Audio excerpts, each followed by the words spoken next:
தம் கிருபை பெரிதல்லோ என் ஜீவனிலும் அதே இம்மட்டும் காத்ததுவே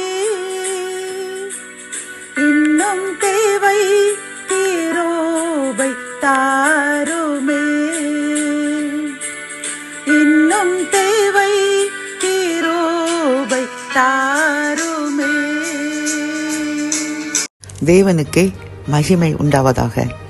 செனகலின் கர்த்தர் ஊழியத்தின் மூலம் 17/7/2026 இன்று நாம் அறியவிருக்கும் கிருபையின் வார்த்தைகள் ஆதியாகமம் 22 அதிகாரம் 18 வசனம். நீ என் சொல்லுக்கு கீழ்ப்படிந்தபடியினால் உன் சந்ததிக்குள் பூமியிலுள்ள சகல ஜாதிகளும் ஆசீர்வதிக்கப்படும்.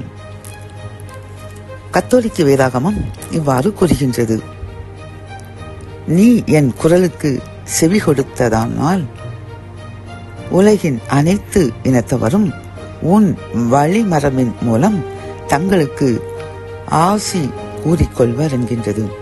இந்த செய்தியை கேட்டுக்கொண்டிருக்கின்ற என் அன்பு சகோதரனே சகோதரியே, கர்த்தர் இன்று நம்மை பார்த்து கூறுகின்றார், நீங்கள் என் சொல்லுக்கு கீழ்ப்படிந்து நடந்தபடியினால் நான் உங்கள் சந்ததியை மற்ற உன் இன ஜனபந்துக்கள் மற்றும் உன்னுடைய வசிக்கின்ற அனைத்து ஜனங்களுக்கும் ஜாதிகளுக்கும் முன்னால் அவர்களை விட உன் சந்ததியையும் உன்னையும் ஆசீர்வதித்து உயர்த்துவேன் என்று கர்த்தர் வாக்குரைக்கின்றார். பிரியமானவர்களே, ஆகவே நீங்கள் நாம் ஒன்றுக்கும் கவலைப்பட வேண்டாம். ஏனென்றால் நாம் கர்த்தருடைய பிள்ளைகள், அவர் சொல்லுக்கு கீழ்ப்படிந்து நடக்கின்றோம், அப்படித்தானே?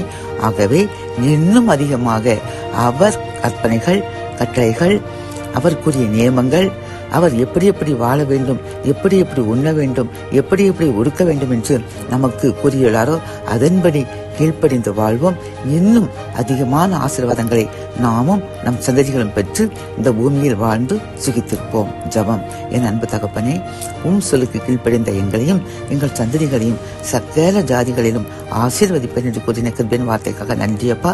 நாங்கள் இன்னும் அதிகமாக உமக்கு கீழ்ப்படிந்து மன விருப்பத்தின்படி வாழ்வோம் என்று கூறுகின்றோம். அதை ஏற்றுக்கொள்ளுங்க. அதன்படி வாழ கிருபை தந்து உமது சந்ததிகளாக, உமது ஜாதிகளாக நீர் தேர்ந்தெடுத்த மக்களாக எங்களை மாற்றி ஆசீர்வதித்து உயர்த்துங்க.